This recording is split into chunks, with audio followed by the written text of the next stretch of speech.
Selamat pagi, kelas pemuda Gereja Baptis Indonesia Bait Lahim. Kita belajar bersama-sama pada hari ini pelajaran ke-11. Kalau saya tidak salah, ini pelajaran ke-11. Saudara Rocky menghubungi saya untuk menyampaikan pelajaran yang ke-11 ini. Saya berharap pelajaran ini menolong kita semua. Saya ingin menyampaikan bagian ini, nanti mungkin kita bisa diskusikan bersama-sama. Sebelumnya mari kita berdoa terlebih dulu. Ya Tuhan, kami berdoa supaya pada minggu terakhir di bulan ini kami bisa mendapat sesuatu yang baik dari pelajaran yang ke-11 ini. Dalam nama Tuhan Yesus kami berdoa, amin.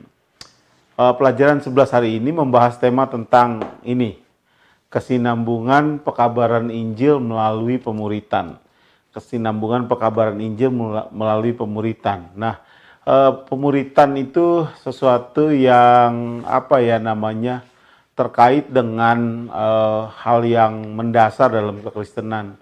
Ada kata orang pemuritan itu cara yang paling efektif di sepanjang peradaban manusia untuk memperoleh keberlangsungan dari satu ide yang ingin diturunkan. Ya saudara, memang benar itu. Semua orang meyakini dengan dia melakukan pemuritan, dia akan melanggengkan seterusnya suatu ide, suatu gagasan, satu pemberitaan. Nah Bapak kaum muda, kelas pemuda ini, mari kita melihat dari 2 Timotius 2 ayat 1 sampai 13. Kalau saudara di rumah ada bagian itu, saudara bisa membaca bagian yang begitu penting tentang 2 Timotius 2 mulai dari ayat 1 sampai ayat yang ke-13. Itu menolong kita menjadi landasan diskusi kita sepanjang beberapa menit ke depan ini. Saya mengambil beberapa hal yang penting sekali, terutama di ayat yang kedua ya, ayat yang kedua begini. Apa yang telah engkau dengar daripadaku di depan banyak saksi, percayakanlah itu kepada orang-orang yang dapat dipercayai, yang juga cakap mengajar orang lain, ya. Yang juga cakap mengajar. Apa yang engkau dengar, kata Rasul Paulus di depan banyak saksi, percayakan itu juga kepada orang yang dapat dipercayai, yaitu mereka yang cakap mengajar orang lain. Jadi waktu kita belajar bagian ini, kita membahas satu hal pertama yang penting, yaitu bahwa pemuritan itu membutuhkan rasa saling percaya. Ya, apa yang kata Rasul Paulus tadi ya, kupercayai kepadamu. Jadi rasa saling percaya itu betapa penting. Karena itu kalian dan saya sebagai murid Kristus itu sebetulnya dasarnya adalah trust, adalah kepercayaan.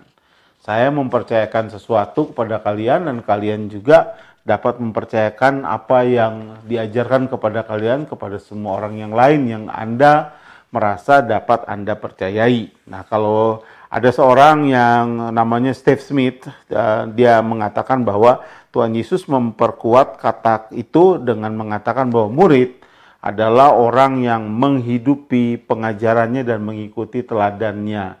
Menghidupi pengajarannya dan mengikuti teladan Kristus, itu murid.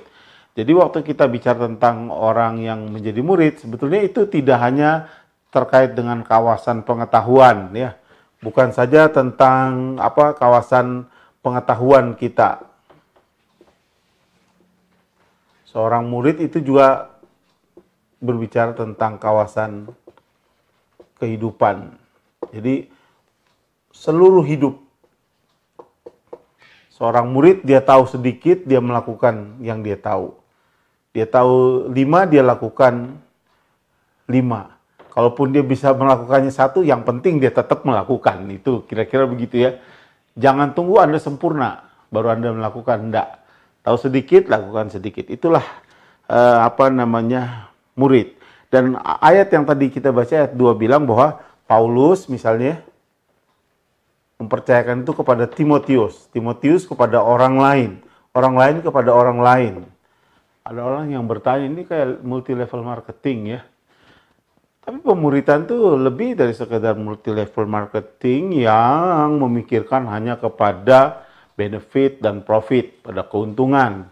Tapi orang-orang yang hidup dalam pemuritan itu dia menghidupi Injilnya. Dia meneladani Kristus, kata Steve Smith tadi. Jadi kita belajar bersama-sama, pemuritan itu terkait dengan orang-orang yang dapat Anda percayai. Jadi ini termasuk hal yang begitu mendasar dalam hidup orang, yaitu orang membangun satu pengajaran yang dapat diwariskan kepada orang lain. Artinya saudara, dia sesuatu yang begitu solid. Pada dasarnya dia ingin supaya seorang yang menjadi murid Kristus itu adalah orang yang sungguh-sungguh mengerti apa yang dia pelajari dan melakukan apa yang dia pelajari. Pemuritan itu membutuhkan rasa saling percaya antara orang yang mengajar dan diajar, antara orang-orang yang terlibat di dalam satu kelompok seperti di kelas ini, saudara, saling percaya. Itu modal utamanya. Kedua, pemuritan itu juga adalah suatu proses pembelajaran yang memerlukan kedisiplinan. Ini menarik sekali. Proses pembelajaran yang memerlukan kedisiplinan. Kedisiplinan itu diumpamakan di dalam ayat 3 dan seterusnya, itu luar biasa ya. Ayat ini bilang begini, saudara. Coba Anda perhatikan ya. Diumpamakan seperti apa? Seperti prajurit, seperti olahragawan, dan seperti petani. Ya, seorang yang menjadi murid Kristus itu diumpamakan seperti prajurit. Lalu olahragawan, atlet. Dan seperti petani. Semua punya disiplin. Kalau Anda lihat prajurit, prajurit itu taunya, kalau ditanya dalam satu tugas, taunya adalah ya siap komandan, ya siap salah komandan. Kalau nggak gue salah gitu, ya siap komandan, ya siap salah komandan. Nggak ada instruksi komandan, tempeleng kalau ngomong instruksi ya. Kalau prajurit nggak ada demokrasi, nggak ada demokrasi di prajurit. Adanya komando. Jadi orang yang kalau mau menjadi prajurit, dia sangat disiplin. Jangan dikira olahragawan. Wah, olahragawan disiplin. Kalau Anda mau jadi seorang yang menang di satu perlombaan, Anda harus sungguh-sungguh disiplin mengejar target-target latihan yang ditetapkan oleh pelatih Anda. Kalau Anda tidak disiplin, Anda tidak dapat memenangkan satu perlombaan. Dia terus berlatih. Seorang olahragawan dia terus berlatih.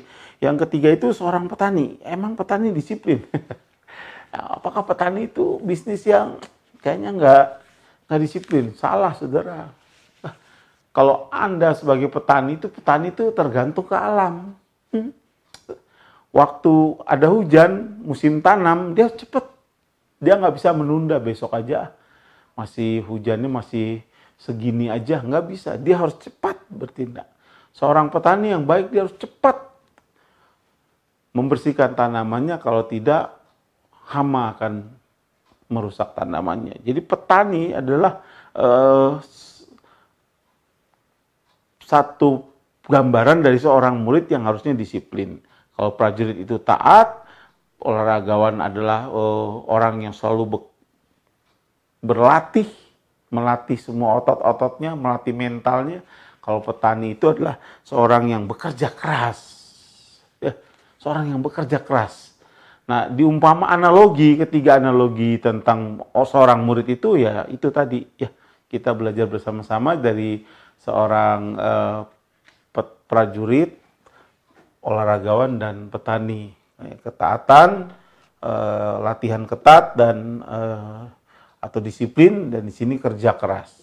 Itulah yang harus dilakukan oleh Anda sebagai murid-murid Kristus. Ada banyak orang yang gagal menjadi murid Kristus karena tidak mau mengambil waktu yang khusus untuk mendisiplin hidupnya, mendisiplin dirinya ya. Nah, itu akan gagal menghadapi setiap tantangan dalam hidup. Ada seorang tokoh bilang begini, belajar adalah sesuatu yang berlangsung seumur hidup dan termasuk dalam disiplin rohani yang merupakan ciri orang bijak. Berapa banyaknya pengalaman tentang Tuhan, tentang Yesus Kristus, Anda masih perlu mengarahkan perhatian Anda untuk belajar. Mengapa demikian? Karena selalu masih ada karena selalu masih ada yang Anda harus pelajari. Bagaimanapun cerdasnya dan lambannya saudara, saudara harus mengarahkan perhatian saudara untuk belajar. Jadi belajar itu adalah proses hidup seterusnya. Saudara dan saya harus belajar. Jadi kita belajar bersama-sama hari ini. Seorang murid Kristus itu adalah soal kepercayaan, ya, soal trust, kepercayaan. Yang kedua, dia katanya di sini seorang yang menjadi murid Kristus itu harus ada disiplin. Ya. Dan yang terakhir, seorang murid Kristus itu katanya menuntut pengorbanan. Ini yang nggak enak ya, nggak enak.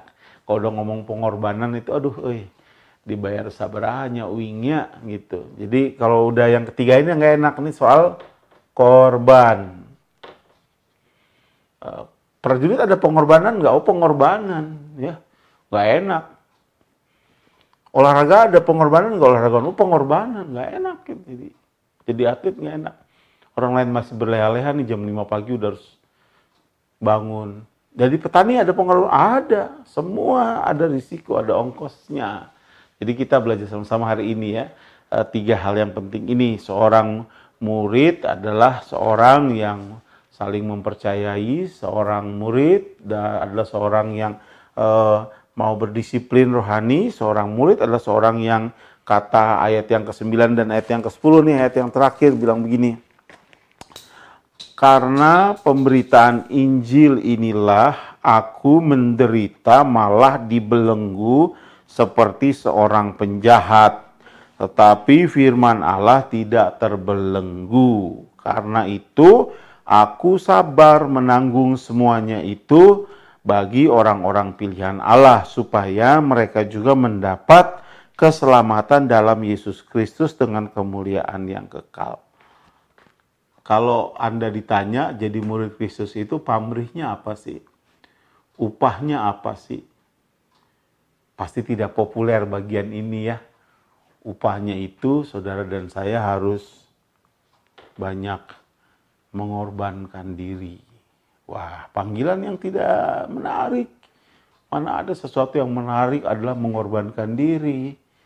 Tapi Alkitab bilang begitu untuk kita. Saudara harus memilih mengikut Yesus dengan setia, dengan membangun kepercayaan, mengikut Yesus dengan setia, disiplin, memikul salib, ya, dan mengikut Yesus dengan setia dengan mengorbankan. Pengabaran Injil penuh dengan air mata, penuh dengan pengorbanan. Tidak ada yang saudara, tidak ada yang saudara diiming-imingi. Kalau saudara memberitakan Injil, nanti saudara di sorga kamarnya sekamar dengan si ini, si itu. Kalau saudara memberitakan Injil dengan setia, nanti hidup saudara menyenangkan. Ternyata Alkitab tidak mengajarkan demikian. Tetapi orang-orang yang sungguh-sungguh menjadi murid Kristus, saya tidak pernah melihat orang-orang yang hidupnya sungguh-sungguh di dalam Kristus, hidup berakhir dengan kepahitan di dunia ini. Tidak ada. Orang-orang yang sungguh-sungguh hidup di dalam Tuhan, ya, dia sungguh-sungguh setia, dia akan hidup dengan penuh sukacita. Ya, baik saudara, itu 3 hal yang penting yang kita pelajari hari ini. Jadi waktu kita ingin belajar bersama-sama, kita menyimpulkan pelajaran ketiga hal ini, yaitu tentang seorang murid yang ingin berkesinambungan memberitakan Injil melalui pemuritan, ada trust, ada disiplin, ada pengorbanan. Saya membaca kesimpulannya, pemberitaan Injil harus terus-menerus digaungkan sepanjang masa, sepanjang hidup. Dikhotbahkan mungkin dalam porsi lebih banyak, tapi sebenarnya tidak hanya dikhotbahkan, saudara dan saya harus melakukan ikut serta bersama-sama. Anak-anak muda, saudara dan saya, di dalam cara dan metode yang hari ini bisa Anda pakai, ya. Anda bisa menggunakan format-format yang baru, saudara. Saya terbuka sekali dengan satu pendekatan-pendekatan yang baru, tetapi pendekatan-pendekatan yang baru itu pun harus bersumber pada 3 ini. Trust, disiplin, dan pengorbanan. Kalau Anda gantikan trust ini dengan boleh ini, boleh itu. Disiplin ini Anda gantikan dengan permainan-permainan saja. Pengorbanan ini Anda gantikan dengan profit. Anda akan kecewa. Maka orang muda itu akan pergi meninggalkan Yesus karena dia kecewa kepada Kristus. Ada banyak orang hari ini kecewa kepada Kristus karena membangun pemikirannya yang berbeda dengan Injil Yesus. Bapa di surga, Biarlah kami boleh berdiskusi lebih banyak dan memikirkan topik yang penting ini. Dalam nama Tuhan Yesus kami berdoa. Amin.